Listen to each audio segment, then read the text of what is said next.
നിയമസഭാ കക്ഷി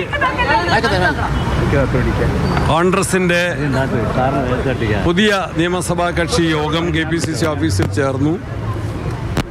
MLA-മാരായി തിരഞ്ഞെടുക്കപ്പെട്ട 63 പേരും പങ്കെടുത്തു. AICC നിയോഗിച്ച 2 ഒബ്സർവർമാരും AICCയുടെ കേരളത്തിന്റെ ചുമതലയുള്ള ദീപാദാസ് മുൻഷിയും ഒബ്സർവർമാരെ അജയ് മക്കനും അതുപോലെ തന്നെ മുഗൾ വാസനിക്കും യോഗത്തിൽ സംബന്ധിച്ചു.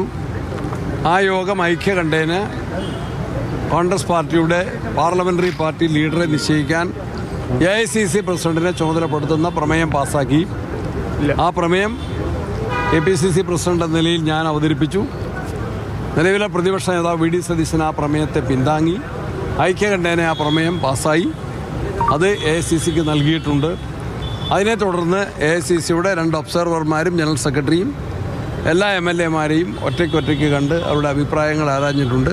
അവർ ഇന്ന് വൈകുന്നേരം ഡൽഹിയിലേക്ക് മടങ്ങിപ്പോയി നാളെ ഹൈക്കമാൻഡിന് വിവരങ്ങൾ നൽകുന്നതും ഹൈക്കമാൻഡ് ഉചിതമായിട്ടുള്ള തീരുമാനങ്ങൾ അറിയിക്കുന്നു. ഈ മുഖ്യമന്ത്രിയെ തെരഞ്ഞെടുക്കുന്നതിൽ MLA-മാരുടെ നിലപാട് തന്നെ ആയിരിക്കുമോ നിർണായകമായി മാറുക?